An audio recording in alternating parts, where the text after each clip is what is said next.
नमस्कार दोस्तों, कैसे आप सब लोग। आशा करता हूँ अच्छे होंगे, सकुशल होंगे। तो आज हम बात करने जा रहे हैं रतन टाटा जी की, जिनका निधन 9 अक्टूबर 2024 को 86 वर्ष की आयु में हो गया। आशा करता हूँ कहानी आप शुरू से आखिर तक सुनेंगे और दोस्तों में साझा करेंगे और चैनल को लाइक, शेयर और सब्सक्राइब करना नहीं भूलेंगे।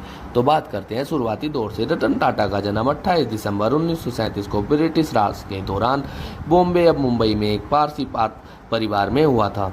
वह नवल टाटा के बेटे थे, जिनका जन्म सूरत में हुआ था और बाद में उन्हें टाटा परिवार में गोद ले लिया गया था। 1948 में जब टाटा 10 वर्ष के थे तब उनके माता पिता अलग हो गए और बाद में उनकी दादी और रतन जी टाटा की विधवा नवाजबाई टाटा ने उनका पालन पोषण किया और उन्हें गोद ले लिया। नवल टाटा की सिमोन टाटा से दूसरी शादी से उनका एक छोटा भाई जिमी टाटा और एक सौतेला भाई नोएल टाटा है, जिनके साथ उनका पालन पोषण हुआ।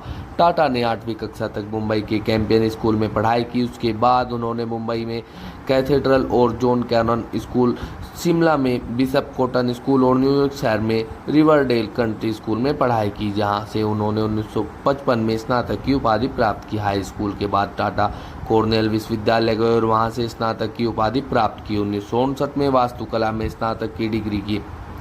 कॉर्नेल में रहते हुए वह अल्फा सिग्मा फी बिरादरी में शामिल हो गए। 2008 में टाटा ने कॉर्नेल को $50 बिलियन का दान दिया, जिससे वह इतिहास में विश्वविद्यालय का सबसे बड़ा अंतर्राष्ट्रीय दानकर्ता बन गया। 1970 के दशक में रतन टाटा को टाटा समूह में प्रतिबंधीय पद पर नियुक्त किया गया था। वह शुरू में सहायक company national radio and electronics Nelco को पुनर्जीवित करने में सफल रहे, लेकिन आर्थिक मंदी के दौरान वह विफल हो गई। 1991 में JRD टाटा ने टाटा सन्स के अध्यक्ष पद से इस्तीफा दे दिया और रतन टाटा को अपना उत्तराधिकारी नियुक्त किया। प्रारंभ में रतन टाटा को विभिन्न सहायक कंपनियों के प्रमुख से मजबूत प्रतिरोध का सामना करना पड़ा, जिनके पास वरिष्ठ टाटा के नेतृत्व में महत्वपूर्ण परिचालन स्वायत्तता थी।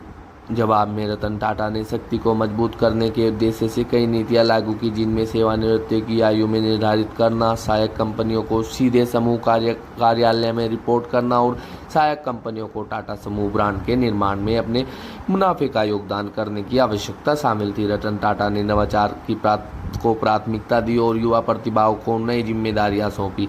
उनके नेतृत्व में सहायक कंपनियों के बीच ओवरलैपिंग संचालन को कंपनी व्यापी संचालन में सुव्यवस्थित किया गया। साथ ही समूह ने वैश्वीकरण पर ध्यान केंद्रित करने के लिए असंबंधित व्यवसायों को छोड़ दिया।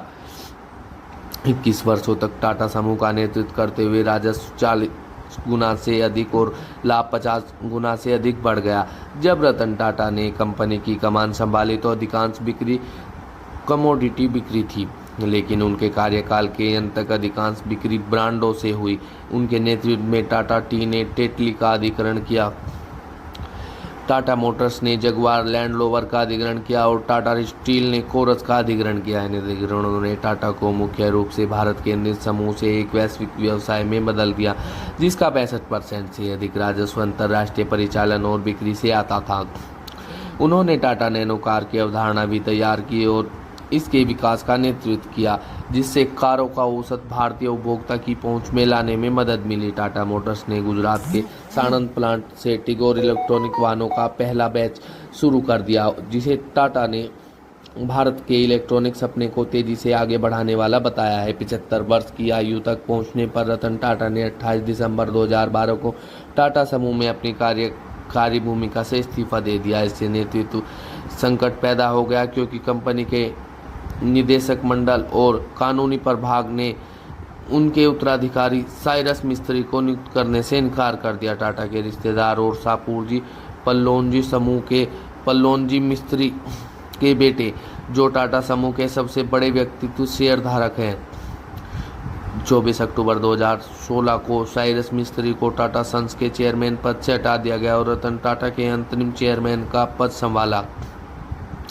नए अध्यक्ष की तलाश के लिए एक चयन समिति का गठन किया गया, जिसमें टाटा भी एक सदस्य के रूप में शामिल थे। नटराजन चंद्रशेखरन को 12 जनवरी 2017 को टाटा सन्स के अध्यक्ष के रूप में नियुक्त किया गया और फरवरी 2017 में उन्हें पद ग्रहण किया। फरवरी 2017 में मिस्त्री को टाटा सन्स के निदेशक पद से हटा दिया गया और दिसंबर 2019 में national company law appellate tribunal ने फैसला सुनाया कि साइरस मिस्त्री को टाटा सन्स के चेयरमैन पद से हटाना अवैध था और उनकी बहाली का आदेश दिया, लेकिन बाद में भारत के सुप्रीम कोर्ट ने उनकी बर्खास्तगी को बरकरार रखा। और टाटा ने अपनी संपत्ति कई कंपनियों में निवेश किया था। उन्होंने भारत की प्रमुख ई कॉमर्स वेबसाइटों में से एक स्नैपडील में निवेश किया था। जनवरी 2016 में उन्होंने टी बॉक्स, एक ऑनलाइन प्रीमियर भारतीय चाय विक्रेता, और cashro.com, एक डिस्काउंट कूपन और कैशबैक वेबसाइट में भी निवेश किया। टाटा ने कभी शादी नहीं की और उनके कोई बच्चे भी नहीं थे। 2011 में रतन टाटा ने कहा था कि मैं 4 बार शादी करने के करीब पहुंचा और हर बार डर के कारण या किसी न किसी कारण से पीछे हट गया। और रतन टाटा ने 50वें गणतंत्र दिवस समारोह में 26 जनवरी 2002 को रतन टाटा के तीसरे नागरिक अलंकरण पद्म भूषण से सम्मानित किया गया।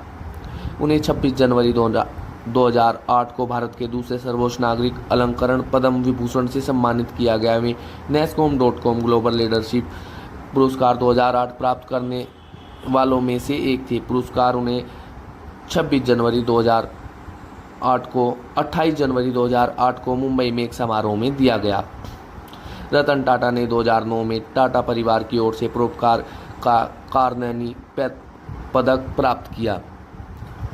और रतन टाटा के विदेशी संबंधों में मित्सुबिशी निगम, अमेरिकन इंटरनेशनल समूह, JP मॉर्गन चेज और बुज एलन हैमिल्टन के अंतर्राष्ट्रीय सलाहकार बोर्ड की सदस्य शामिल है। वे रैंड निगम और अपनी मातृ संस्था और दक्षिणी कैलिफोर्निया विश्वविद्यालय के न्यासी मंडल के भी सदस्य हैं।